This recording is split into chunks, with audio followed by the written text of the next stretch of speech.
Welcome to Creamer Media's Resources Watch, a weekly video roundup of the events and people making and shaping the news in the mining industry. This week, platinum has the potential to be 3 times bigger $35 billion a year industry. Data is the key to long-term optimization, and price potentially large in platinum fuel cell and hydrogen growth.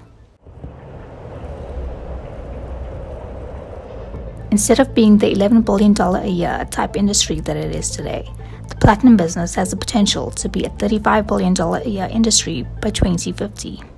If 30 to 50% of the world's electricity and heavy-duty transport was provided by hydrogen platinum-powered fuel cell-driven vehicles, as an example, if we became a dominant source of IP for clean hydrogen platinum fuel cell heaving vehicles, or heavy mining vehicles, if you want for a better word, if we can grow the investable market by 20% 20 times in the next decade, which I think is really possible.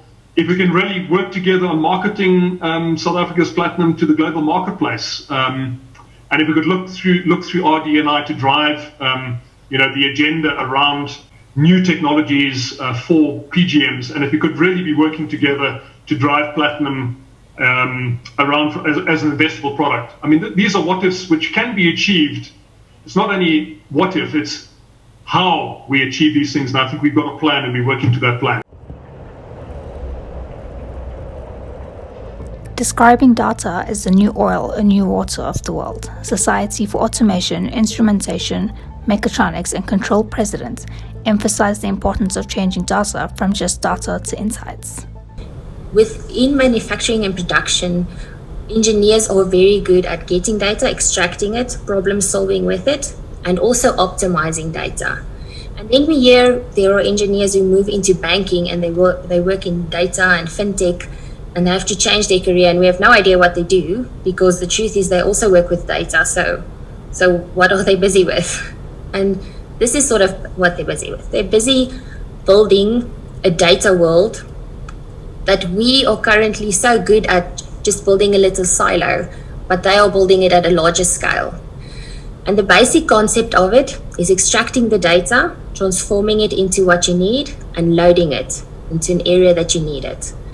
And I specifically showed you this because as a business leader, if you're embarking on this concept, you need to also look, there's another option that says extract your data, load it as raw data, and then transform it. And it might seem like a little thing, but it can cost you a lot of money if you make a mistake in choosing the wrong option for your company.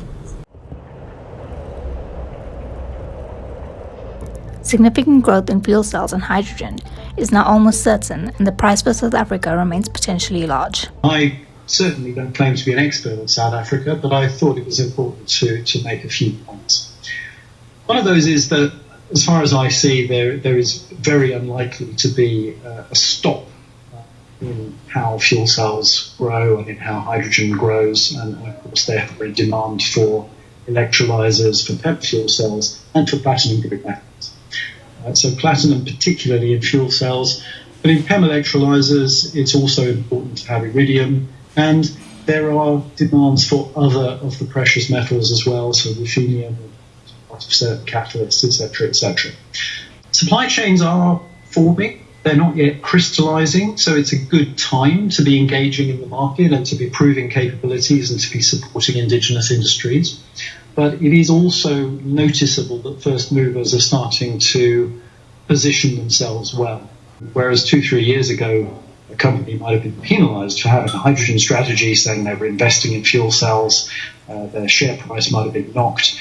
Now it's quite the opposite. Now there is, why are you not considering this? What are the benefits? How can we move it forward? For mining news as it breaks, stay logged on to miningweekly.com and register for our free daily newsletter.